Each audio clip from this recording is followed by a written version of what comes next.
রাজার জন্মদিন বলে কথা, পোষ্যের জন্মদিনে রীতিমতো কেক কেটে এলাহি আয়োজন।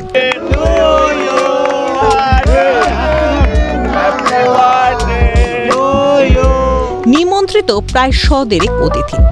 ছাগলের জন্মদিনে এমন আয়োজন কেউ কখনো দেখেছে? এমন অবাক করা কাণ্ডটি ঘটে চুঁচুড়ার বুনো কালীতলায়। উদ্যোক্তাদের কথায়, কুকুর, বিড়াল, খরগোশ সহ সকল পশুদেরই যখন জন্মদিন পালন করা হয়, তখন ছাগলের জন্মদিন কেন পালন করা হবে না?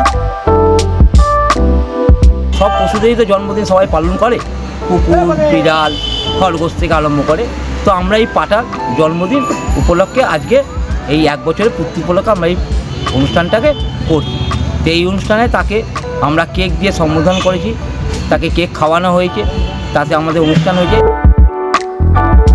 স্থানীয় সূত্রে জানা যায়, 2024-এর 2রা জানুয়ারি শীতের রাতে পলি প্রদত্ত একটি পাঠা চলে আসে বাবলু ওঁরাওয়ের বাড়িতে। বাবলু নিঃসন্তান, ওই পোষ্যকে নিজের সন্তানের মতোই বড় করেছেন তিনি। তাই ধুমধাম করে পালন করা হয় 1 বছরের জন্মদিন। অনুষ্ঠানের আয়োজন করেন বাবলু ওঁরাওয়ের বন্ধুরা। বেলুন আলো দিয়ে সাজানোর পাশাপাশি লাল রঙের নতুন পোশাক পরিয়ে দেওয়া হয় ছাগলটিকে। কেক কেটে খাওয়ানো হয় পোষ্যকে। মেনুতে ছিল ভাত, ডাল, চিপস, মুরগির মাংস, চাটনি, পাঁপড়, মিষ্টি, যাকে বলে একেবারে পাত পেরে খাওয়া। যে পাঠাটার উদ্দেশ্য আমরা করছি, পাঠাটা পেয়েছিলাম আমরা 2024-এ 2রা জানুয়ারি।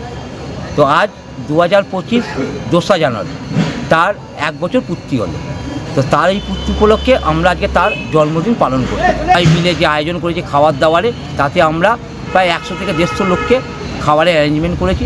সেই খাবারের মেনুতে আমাদের রয়েছে ভাত, ভেজ ডাল, চিপস, মুরগির মাংস, তার সঙ্গে আছে চাটনি, পাঁপড়, মিষ্টি। কথায় বলে, টাকা থাকলে ভূতের বাপের শ্রাদ্ধ। তবে এক্ষেত্রে হয়তো আনন্দটাই সব। আর্থিক অবস্থা তেমন ভালো না হলেও রাজার জন্মদিন পালন করে তাক লাগিয়ে দিয়েছেন বাবলু ওঁরাওয়ের বন্ধুরা। প্রীতম সাধুকার রিপোর্ট, ক্যালকাটা।